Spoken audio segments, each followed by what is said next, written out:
जोधपुर के जो समीकरण हैं उसको एक बार जितेंद्र डूडी के जरिए समझते हैं, वहां मतदान का प्रतिशत क्या है वो समझते हैं। इसके बाद हम जोधपुर के ऊपर विस्तार से बात करेंगे। इशिका। जी, तो देखिए जोधपुर लोकसभा सीट भी इस बार हॉट सीट्स में शुमार है, क्योंकि यहाँ पर केंद्रीय मंत्री गजेंद्र सिंह शेखावत चुनावी मैदान में है बीजेपी के टिकट पर, और उधर कांग्रेस से करण सिंह उचियारटा चुनावी मैदान में है। दोनों के बीच का जो मुकाबला है बेहद रोचक हो चुका है। हमारे जो संवाददाता है वो पोलिंग बूथ पर मौजूद है। जितेंद्र जी, क्या कुछ माहौल बना हुआ है? लोगों से बातचीत आपने करी, क्या कुछ लोग कह रहे हैं? बिल्कुल, इसी का बता दूं कि जोधपुर में भी जो है काफी कड़ा मुकाबला जो है देखने को मिल रहा है, जहां एक और केंद्रीय मंत्री गजेंद्र सिंह शेखावत की साख दांव पर लगी हुई है, वहीं कांग्रेस के करण सिंह उचियाड़ा जो है ताल ठोके हुए हैं। अगर मैं बूथ और पोलिंग परसेंटेज की बात करूं तो जो इस वक्त जो पोलिंग परसेंटेज जो हुआ है तकरीबन 25 के करीब पहुंच चुका है। सुबह सुबह जब पोलिंग प्रतिशत था वो बहुत कम था, तकरीबन 10 के पास था। ऐसा लग रहा था कि तेज जैसे जैसे गर्मी होगी तो पोलिंग परसेंटेज थोड़ा डाउन होगा, लेकिन एकदम से जो है बूस्टअप हुआ, यानी 25% जाना, यानी बहुत मतदाता एकदम से जो है बूथ पर पहुंच रहे हैं। आप मेरे पीछे भी देख सकते हैं कि कतारें यहाँ पे भी लगी हुई है।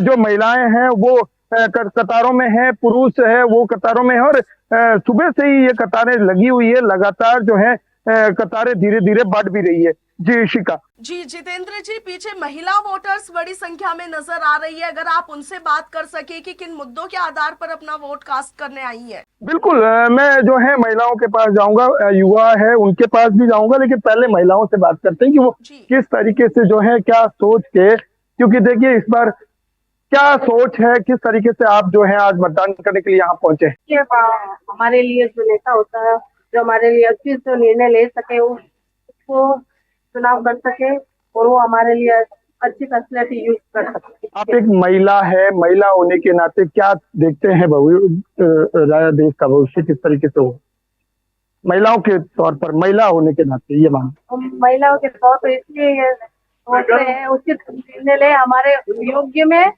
और हमारा भविष्य उज्जवल हो और ज्यादा से ज्यादा विकास हो सके। बिल्कुल, देखिए महिलाएं हैं, कई यूथ जो है वो भी है।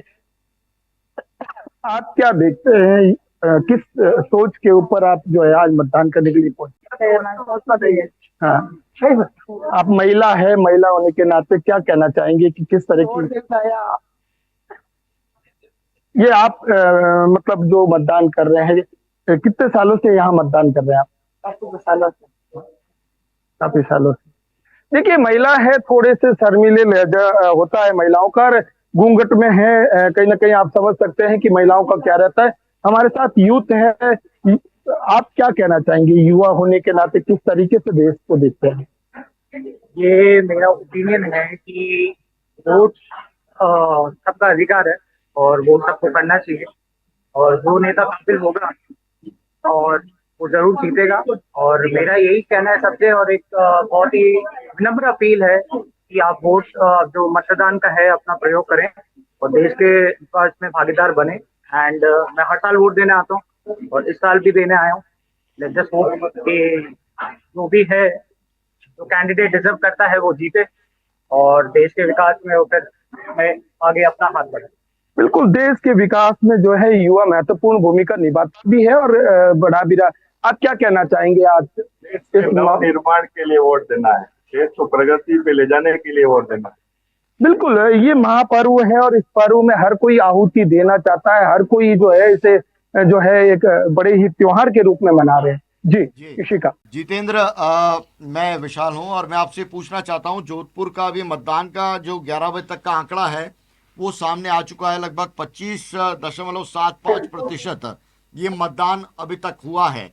इस मतदान को, चूंकि आप जोधपुर में लंबे वक्त से रिपोर्टिंग करते रहे हैं, किस रूप में देखते हैं 25% मतदान 11 बजे तक? निश्चित रूप से अगर 25% मतदान जो 11 बजे तक हुआ है, तो जो जिला निर्वाचन और जो निर्वाचन विभाग की ओर से जो प्रयास किए गए थे कि वोटिंग प्रतिशत को बढ़ाया जाए, वो कहीं ना कहीं कामयाब होते हुए नजर आ रहे हैं। और पहले चरण में हमने देखा भी था कि वोटिंग प्रतिशत बहुत कम रहा था, जिससे जो है निर्वाचन विभाग ने और एफर्ट लगाए और प्रयास किए यहाँ तक कि नुक्कड़ नाटक तक किए गए और कई जो रैलियां तक निकाली गई, उसी का शायद परिणाम लग रहा है कि 11 बजे तक 25% मतदान हुआ है।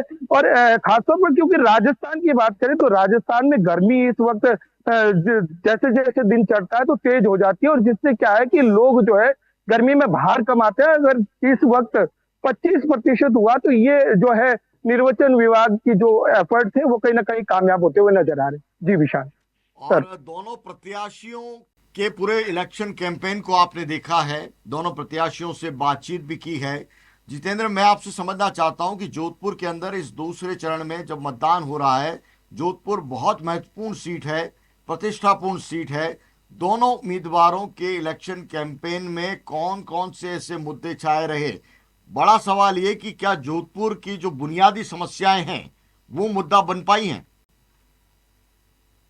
देखिए विशाल सर, मैं पहले एक नजर दर्शकों के लिए जोधपुर सीट पर डाल देता हूं कि जोधपुर सीट जो कि काफी हॉट सीट भी है और खास तौर पर एक वर्चस्व वाली सीट भी रही है। पिछले 20 से 25 सालों का अगर देखें तो यहाँ से पूर्व मुख्यमंत्री अशोक गहलोत जो है लगातार 5 बार जीते हैं और 3 बार मुख्यमंत्री भी रहे। 2 बार जो भाजपा ने जीती है और दोनों ही बार केंद्रीय मंत्री जो है गजेंद्र सिंह शेखावत मोदी के करीबी सीट पर बैठते हुए नजर आए। तो कहीं ना कहीं बहुत जोधपुर का जो है इस सीट से काफी कुछ निकल के सामने आता है। और अब जो जो चुनाव है इस दूसरे चरण में, और जहां गजेंद्र सिंह शेखावत की साख दांव पर लगी हुई है, केंद्रीय मंत्री है, और वहीं कांग्रेस के जो उम्मीदवार करण सिंह उचियाड़ा है वो भी जो है पूरी तरीके से दमखम के साथ है। और इस सीट पर अगर आकलन की बात करें तो इस सीट पर काफी कांटे का मुकाबला देखने को मिल सकता है। पूरे देश की निगाहें इस सीट पर टिकी हुई है और ये जो है कहीं ना कहीं समझ सकते हैं कि इस सीट पर जो है हर कोई देश के साथ राजस्थान की निगाहें टिकी हुई है। एक चीज मैं अपडेट के लिए बता दूं कि पूर्व नरेश गज सिंह इस वक्त इस बूथ पर पहुंच चुके हैं और वो भी मतदान करने के लिए पहुंचे हैं। यानी हर कोई अब निकल कर बाहर आकर इस पूरे जो है चुनाव के महापर्व में जो है आहुति देना चाहते हैं। जी विशाल सर, यहाँ पे महत्वपूर्ण है जोधपुर का चुनाव, पल पल की जानकारी आप वहां से दे रहे हैं, लगातार अपडेट आप लेते रहिए, क्योंकि चुनाव की ये पूरी प्रक्रिया जिस रूप में चल रही है, लोकतंत्र के इस महापर्व में जनता अपनी आहुति दे रही है और ये तमाम तस्वीरें पंजाब केसरी आप तक पहुंचा रहा है, हमारी टीम पहुंचा रही है। और इस बीच देखिए ये लोगों के साथ में मिलते हुए वोटकास्ट करते हुए, ये संभवतः जितेंद्र, अगर मैं समझ पा रहा हूँ, राज परिवार से जुड़े सदस्य हैं। बिल्कुल जी, पूर्व नरेश गज सिंह है जो यहाँ पहुंचे हैं और मतदान करने के लिए पहुंचे हैं। आप अपने पूरे परिवार के साथ आए हैं और अब ये यहाँ पे जो है मतदान करेंगे। जी विशाल जी, कोशिश कीजिए इनसे संवाद हो जाए, इनसे बात हो जाए, क्योंकि ये बड़ा राजनीति से इतर बहुत जो चर्चित चेहरे हैं वो क्या कहते हैं इस मतदान को लेकर, लोकतंत्र के इस महापर्व को लेकर, ये जानना दिलचस्प होगा। कोशिश कीजिए उनसे संवाद हो जाए, जैसे ही होगा आप जरूर से कनेक्ट होइएगा। सर, इस महापर्व को लेकर आप क्या कहना चाहेंगे? सर वोट देना चाहिए, विश्व चल रहा है मामला जोधपुर में, वोट देना चाहिए, ये भक्ति है, पीपल का चॉइस, केवल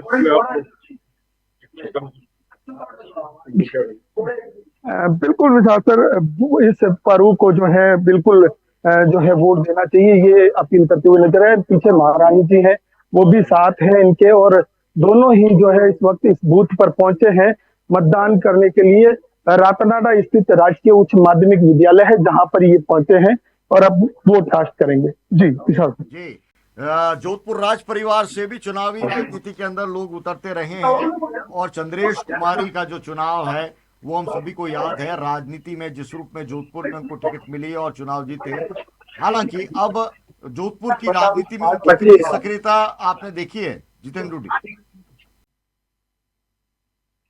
निश्चित रूप से देखिए, राज परिवार के जो यहाँ से चंद्रेश कुमारी जी है वो बिल्कुल निश्चित रूप से यहाँ से चुनाव लड़े थे और उस समय जो है जसवंत सिंह बिश्नोई उनके सामने थे और वो उस समय चुनाव हार गए थे। उसके बाद जो है वो सीट भाजपा के खाते में आई, क्योंकि ये परंपरागत सीट कांग्रेस की रही है जोधपुर के अंदर। और फिर एक बार फिर दूसरा चुनाव हुआ, उसमें भी वो जो है भाजपा ने हासिल की। ये लगातार अब दूसरी बार 2 चुनावों में भाजपा के पास रही है। अगर मैं पिछले 30-35 वर्षों से आकलन करें तो ये परंपरागत सीट कांग्रेस के खाते में ही रही है। भाजपा ने इसे जो है अपने खाते में बनाई। इस बार जो ये चुनाव है वो कहीं ना कहीं अपनी परंपरागत सीट कांग्रेस अपने खाते में लेना चाहती है। उसके लिए हर संभव प्रयास कांग्रेस भी लगी हुई है और भारतीय जनता पार्टी हैट्रिक लगाने की कोशिश में जुटी हुई है। जी जी, क्योंकि बड़ा घटनाक्रम है वो कल हुआ है, और इसी से जुड़ा एक आखिरी सवाल आपसे करूंगा। पूर्व मुख्यमंत्री माफ कीजिएगा, अशोक गहलोत हैं, वो जोधपुर में थे और उनका मीडिया से संवाद हुआ, और जाहिर तौर पर पेपर लीक और फोन टेपिंग का मामला जिस रूप में उनके ओएसडी का आरोप था, उसको प्रधानमंत्री मोदी ने भी सार्वजनिक रूप से मंच पर उठाया और उनकी प्रतिक्रिया भी सामने आई। आपका उनसे संवाद हुआ, क्या कुछ आपको नजर आया उनकी बातों में, और क्या कहना चाह रहे थे मुख्यमंत्री अशोक गहलोत, पूर्व मुख्यमंत्री अशोक गहलोत? बिल्कुल, पूर्व मुख्यमंत्री अशोक गहलोत यही कहना चाह रहे थे कि अगर ऐसा उनको लगा था और जिस समय वो हमारे साथ थे तो उनको उसी वक्त अपना त्याग पत्र दे देना चाहिए था। इस तरह की बातें चुनाव में करना कहीं ना कहीं जो है किसी दबाव की राजनीति में वो कर रहे हैं, ऐसा वो कहते हुए नजर आए। उन्होंने ये भी कहा कि हमारे सरकार रहते हुए हमने बहुत से ऐसे कार्य किए हैं जो जनता के हित के लिए थे, और पेपर लीक मुद्दा निश्चित रूप से पिछली गवर्नमेंट के लिए और जो है काफी बड़ा इशू भी बना था। और इस चुनाव में भी जो है बढ़ चढ़कर उसे जो है बुलाने की कोशिश की गई थी, लेकिन कहीं ना कहीं जो है पूर्व मुख्यमंत्री अशोक गहलोत यही कहते हुए नजर आए कि हमने और बेहतर जो है सरकार देने का प्रयास किया, और पेपर लीक जो है कहाँ नहीं हुए। उन्होंने यहाँ तक कहा है कि गुजरात में भी हुए, महाराष्ट्र में भी हुए, हर जगह होते हैं, लेकिन हमने उन्होंने ये जरूर एक्सेप्ट किया है कि हाँ हम जो है उस पेपर लीक मामले को रोकने में कहीं ना कहीं जो है उसे नहीं रोक पाई। ये हमारी फेल्योर भी उन्होंने यहाँ तक भी कहा था। जी विशाल सर, गजेंद्र सिंह भी और खासे एक चीज हमलावर और थे। बता। आखिरी जो प्रेस कॉन्फ्रेंस उन्होंने की बिल्कुल थी अपने प्रचार के बाद में, गजेंद्र सिंह भी बहुत हमलावर थे मैं कांग्रेस पर। बिल्कुल मैं उसी पे आ रहा था। मैं यही कह रहा था कि कल गजेंद्र सिंह शेखावत ने भी जो है कटाक्ष किया था कि मैं जब से जो है मेरे ऊपर पूरी सरकार का हमला लगा था ये केंद्रीय मंत्री को फंसाने के लिए, और जब कल दो दिन पूर्व जो लोकेश शर्मा ने प्रेस कॉन्फ्रेंस की, उसके बाद केंद्रीय मंत्री भी ये कहते हुए नजर आए थे कि मैं पहले भी कहा करता था कि सत्यता सामने आएगी, और ये उन्हीं के जो लोग हैं अब सामने आकर कह रहे हैं। तो कहीं ना कहीं दोनों तरफ से इस बार तीर और कमानों से निकले थे। यहाँ तक कि जो उनके कांग्रेस के प्रत्याशी है वो भी काफी कुछ हमलावर भारतीय जनता पार्टी और उनके स्थानीय मुद्दों को लेकर रही थी। खासतौर पर पानी का मुद्दा काफी गरमाया था इस चुनाव के अंदर, जो क्योंकि अब तो ये आने वाला वक्त 4 तारीख को जो है तय हो पाएगा कि किसके खाते में जो है ताज सजता है, लेकिन कहीं ना कहीं इस बार काफी कुछ ऐसे मुद्दे थे जो काफी गरमाए हुए रहे थे। जी जी, बहुत बहुत शुक्रिया जितेंद्र डूडी एक हमारे साथ में एक जुड़ने के एक लिए एक और जोधपुर के घटनाक्रम को बताने के लिए। जी जी जी, डूडी बताएं बताएं। मैं बिल्कुल बिल्कुल मैं राज परिवार के जो पूर्व नरेश गज सिंह जी है वो मीडिया से रूबरू होंगे, तो मैं दर्शकों के लिए वो भी जो है एक बार जरूर जरूर दिखाना चाहेंगे कि राज जरूर परिवार जरूर। बिल्कुल। तो तस्वीरों में आप देख रहे हैं कि जोधपुर राजघराने के सदस्य हैं, वो मीडिया से वोट कास्ट करने के बाद में मीडिया से मुखातिब हो रहे हैं। और लोकतंत्र का ये महापर्व, देखिए लोकतंत्र की इसी का खूबी यही है कि कैसे राज परिवार से लेकर आम आदमी तक एक कतार में एक पोलिंग बूथ पर पहुंचता है और अपना जनप्रतिनिधि है वो चुनता है। जी, तो देखिए हमारे जो दर्शक है इस वक्त वो तस्वीरों में देख सकते हैं जोधपुर के एक मतदान केंद्र पर एक तरफ जहां लोगों का हुजूम उमड़ा हुआ है तो वहीं दूसरी ओर राज परिवार के सदस्य भी पोलिंग बूथ पर पहुंचे हैं और अपना वोट कास्ट कर रहे हैं। लोकतंत्र के इस महापर्व का भागीदार हर कोई बन रहा है और अपने मताधिकार का प्रयोग हर कोई कर रहा है, और यही जागरूकता भारत देश में जो अब देखी जा रही है वो वाकई तारीफ के काबिल है। और देखिए हमारे जो संवाददाता है जितेंद्र डूडी जोधपुर से, वो राज परिवार के सदस्यों से बात करने की कोशिश कर रहे हैं, मीडिया से मुखातिब वो हो रहे हैं। जी जितेंद्र। बिल्कुल, देखिए ये एक पर्व ऐसा पर्व है जिसे हर कोई आहुति देना चाहता है और हर कोई इसका भागीदार बनना चाहता है। खास तौर पर जो अंगुली के ऊपर एक स्याही लगती है, वो स्याही शान लगती है और सोशल मीडिया पर लोग जो है उसकी पोस्ट भी खूब करते हैं, क्योंकि ये एक 5 साल बाद आने वाला पर्व है और हर कोई इस पर्व को बड़े ही जो है धूमधाम के साथ मनाते हैं। अभी कुछ देर पहले हमने पंजाब केसरी ने चलाया भी है कि ढोल नगाड़ों के साथ लोग जो है वोट करने के लिए मतदान केंद्रों पर पहुंच रहे हैं। लोग जो है गीत गाते हुए जो है महिलाएं पहुंच रही है। तो ये एक पर्व इस तरीके से मनाया जाता है जैसे कोई शादी हो। खासतौर पर जिस तरीके से जिला निर्वाचन और निर्वाचन विभाग की ओर से जो पोलिंग बूथ बनाए गए हैं, या पिंक बूथ बनाया जो सिर्फ महिलाएं जो है उसको जो है संभालेगी। अब हमारे साथ जो है राज परिवार के पूर्व नरेश हैं, वो जुड़ने वाले हैं। दर्शकों के लिए बता दें कि अब वो मीडिया से मुखातिब होंगे और क्या कुछ कहेंगे, हम सुनते हैं उनको। जरूर जरूर।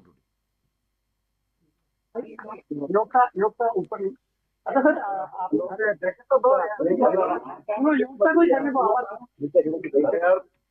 आपने मत का प्रयोग किया है, क्या आह्वान करेंगे मतदाताओं को जो अभी घरों में है? सभी घरों में है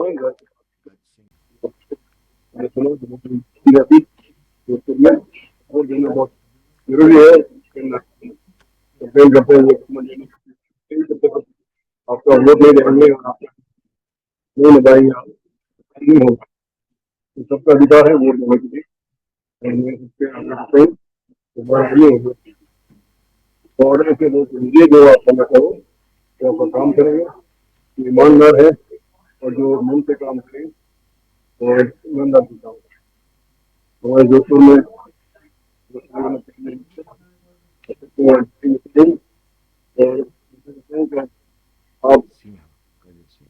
आप काम करेंगे चुनाएंगे और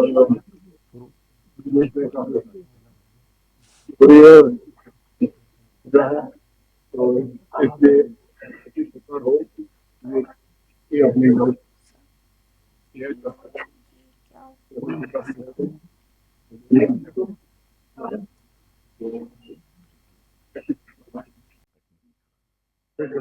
देखिए बिल्कुल, बता दें कि दर्शकों के लिए बता दें कि अपील करते हुए भी नजर आए कि निश्चित रूप से जो है मतदान करने के लिए घरों से बाहर निकलें और वो जो है मतदान करें। जिस तरीके से पोलिंग प्रतिशत बढ़ाने के लिए भी जो है कहीं ना कहीं जिला निर्वाचन और लोग प्रयास करें, तो उसी तरीके से पूर्व नरेश ने भी जो है अपील ही करते हुए नजर आए। जी बहुत विशाल बहुत सर। शुक्रिया जितेंद्र डूडी, जिस रूप में आप वहाँ रिपोर्टिंग कर रहे हैं, लगातार जानकारी दे रहे हैं। कुछ देर में हम एक बार फिर आपके साथ में जुड़ेंगे, लेकिन अभी तक की जानकारी के लिए आपका बहुत बहुत धन्यवाद।